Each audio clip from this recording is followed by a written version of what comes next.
Shalom teman-teman, kami dari kelompok 4 akan mempresentasikan zaman Agustinus hingga pertikaian antara Paus dan Kaisar. Yang pertama itu adalah pendahuluan. Zaman Agustinus dikenal sebagai zaman patristik, yaitu bapak-bapak gereja awal. Ini adalah periode yang penting dalam sejarah Kristen yang berkaitan erat dengan kehidupan dan pemikiran Santo Agustinus. Pada abad yang keempat menyaksikan bagaimana kontroversi teologi seperti Arianisme atau doktrin yang menyanggah keilahian Yesus Kristus, dan Trinitarisme, pemahaman tentang Tritunggal yang benar.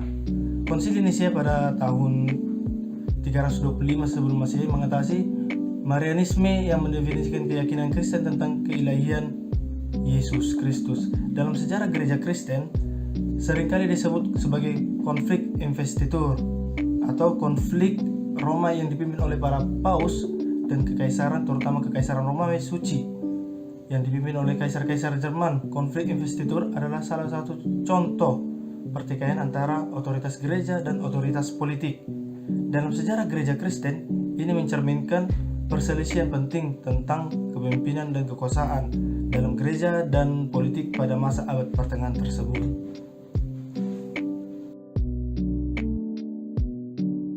Di sini saya akan menjelaskan tentang zaman Agustinus.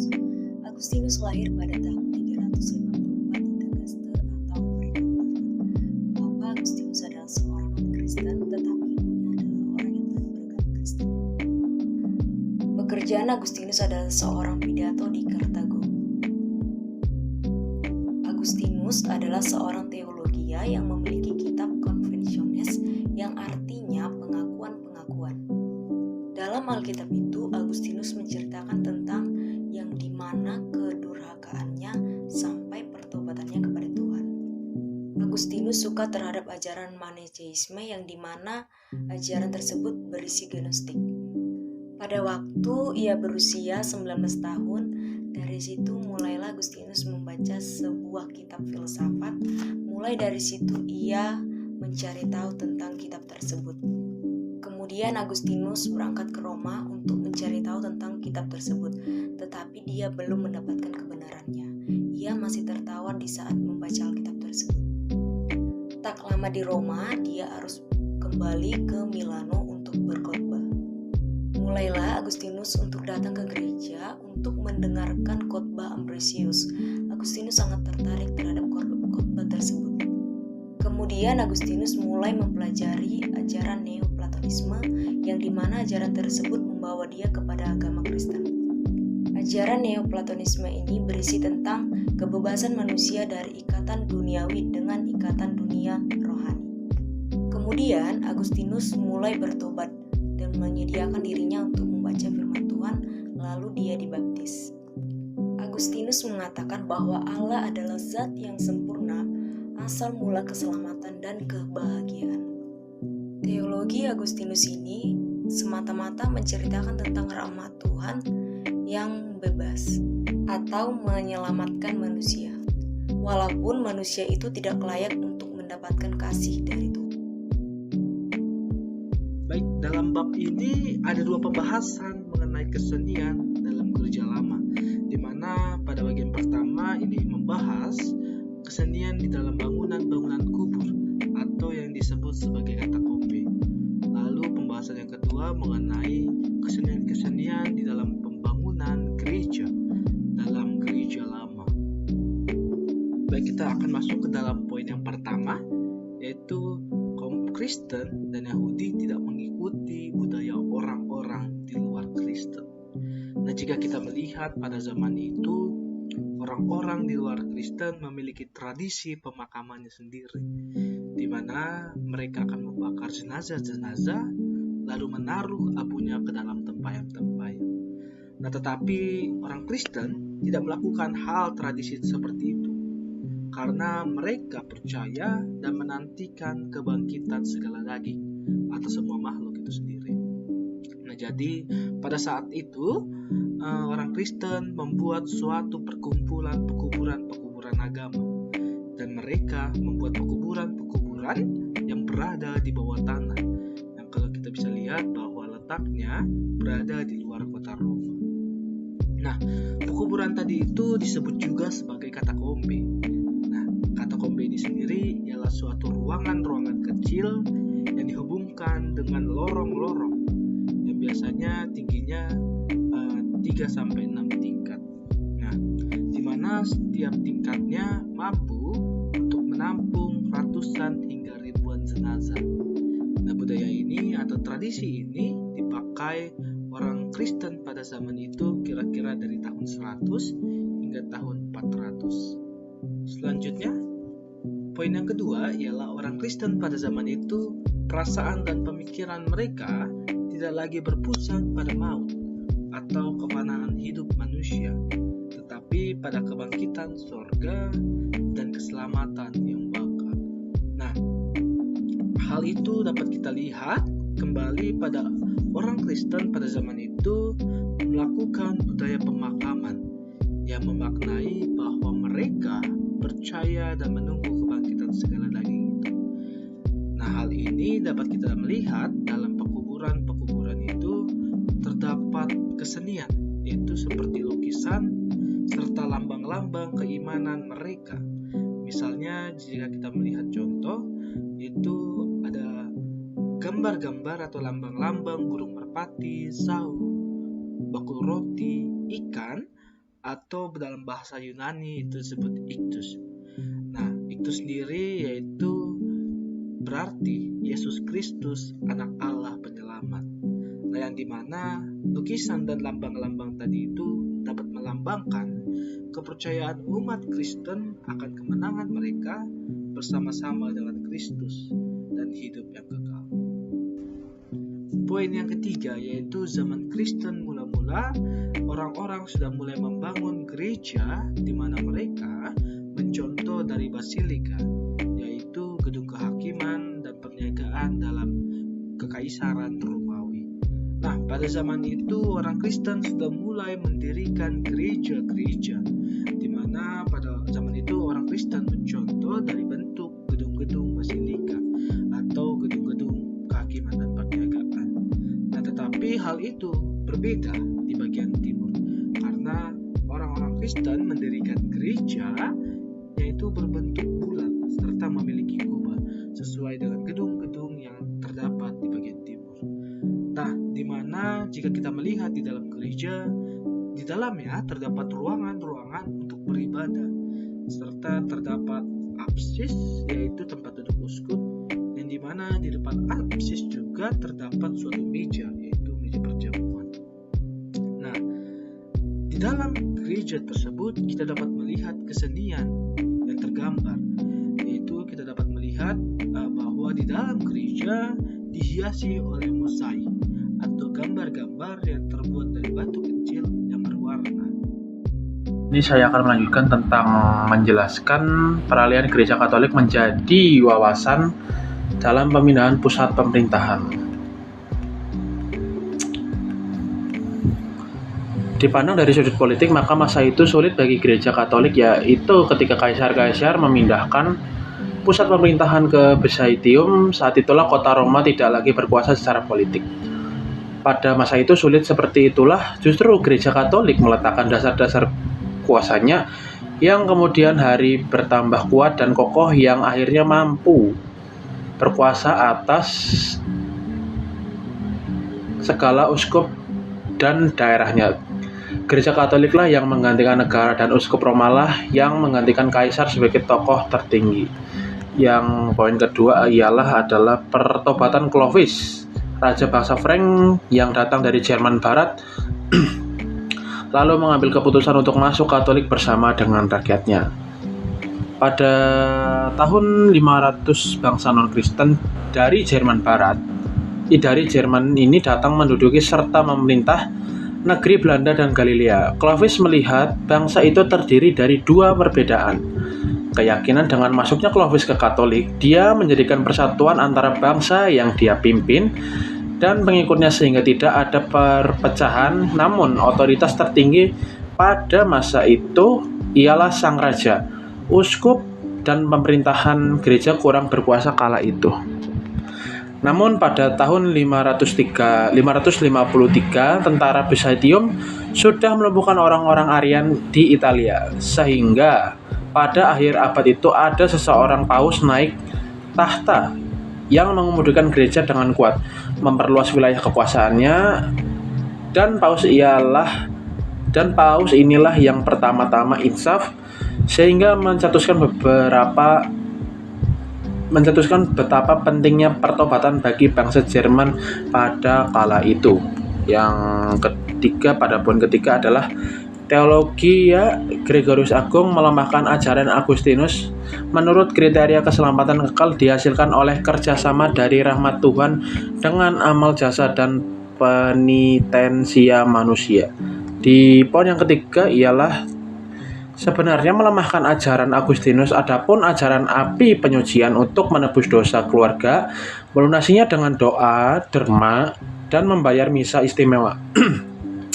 Sehingga menciptakan pengharapan dan ketakutan terhadap nasibnya yang kekal, sehingga menimbulkan berupa-rupa kepercayaan berbentuk magi atau jampi, tahayul malaikat, setan, mukjizat, dan lain-lain yang menguasai hati jemaat.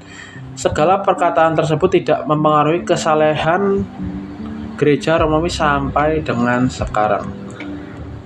Oke, baik. Di sini saya akan menjelaskan mengenai perkabaran Injil di Eropa.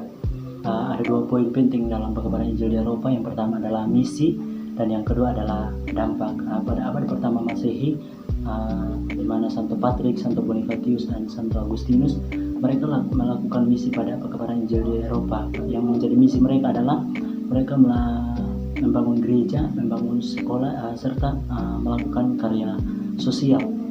Itu yang menjadi misi mereka. Terus yang menjadi dampak dari misi mereka itu banyak biara-biara atau rahib yang mulai sadar akan panggilan Kristus itu sendiri, sehingga dari kesadaran mereka biara-biara ini mulai melakukan perkabaran Injil. Mereka mulai membawa Injil ke negeri Eropa, misalnya di Skotlandia, ke Jerman Barat, ke tanah Inggris, bahkan sampai ke Pulau Es.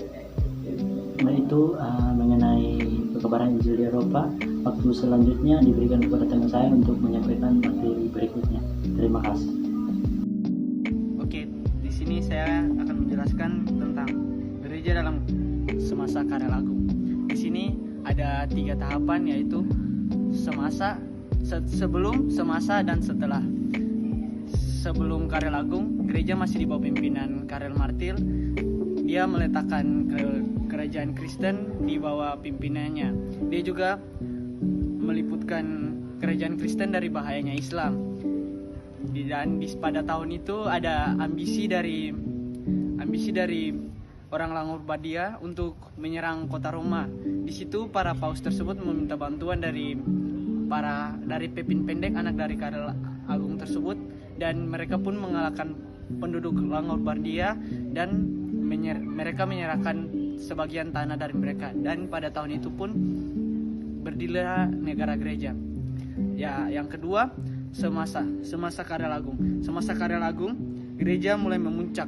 Jayanya gereja mulai bangkit, dan di sana juga Karel Agung memimpin seperti Raja Daud karena keinginannya. Mungkin dia melihat Raja Daud itu seorang yang setia, jadi dia ingin mengikuti jalan dari Raja Daud tersebut. Di situ juga dia membuat teokrasi itu bentuk pemerintahannya. Dia mengangkat para uskup. Di situ dia membuat tata ibadah, tata cara kebaktian, semua dimajukan dan disamakan. Pada saat itu gereja dan kerajaan benar-benar berjaya. Ya. Terus yang terakhir, sesudah Karel Agung, kerajaan mulai ambruk, yaitu mulai mundur, kekaisaran pun juga dibagi-bagi. Pada saat itu paus juga masih mencari keberadaan raja yang sejati. Pada saat itu Karel Agung sendiri mulai menghilang, terus mencari Karel Agung yang baru untuk mengganti posisinya tersebut. Ya, mungkin itu sekian dari saya. Terima kasih. Yang berikut adalah pertikaian antara paus dan kaisar.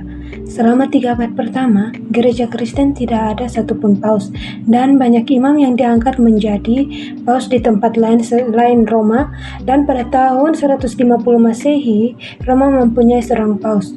Pada masa itu, ada perlawanan antara Otto I dan hertog-hertog. Hertog-hertog yang dimaksud di sini adalah pangeran-pangeran asli yang dipersatukan oleh Otto I, sehingga Kaisar Otto menaikkan derajat para uskup menjadi pemerintahan.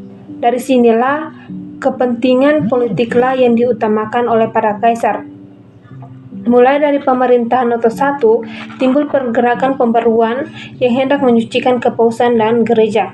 Perkembangan pergerakan ini sampai ke Italia, Jerman, dan Inggris. Pergerakan itu ialah biara Cluny Burgundia. Dari pergerakan ini menuntut biara-biara harus diperintahkan langsung oleh paus. Yang kedua, raja dan golongan bangsawan tidak boleh lagi mencampuri pimpinan dan urusan-urusan biara-biara. Yang ketiga, kaum rahib harus taat kepada disiplin yang keras dan wajib hidup lebih saleh. Adanya pergerakan ini, keadaan gereja semakin memburuk dan ada istilah simoni yang artinya menjual belikan pangkat-pangkat gereja untuk memperoleh laba duniawi.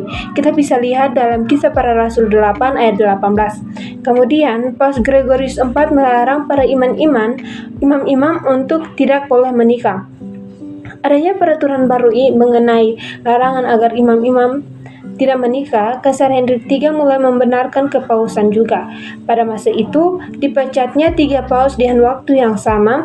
Kemudian, pada tahun 1046, Kaisar Hendrik mengangkat seorang paus yang baru. Dari kaum klerus tinggi di Roma dibentuknya suatu badan penolong, yaitu Majelis Para Kardinal. Pada tahun 1073, Hildebrand merebut hak memilih paus dari kaisar dan menjadi paus. Kemudian Hildebrand menamai dirinya sebagai Gregorius IV. Naiknya Gregorius IV, muncullah pertikaian antara paus dan kaisar. Banyak cara dilakukan Gregorius agar segala usahanya tercapai.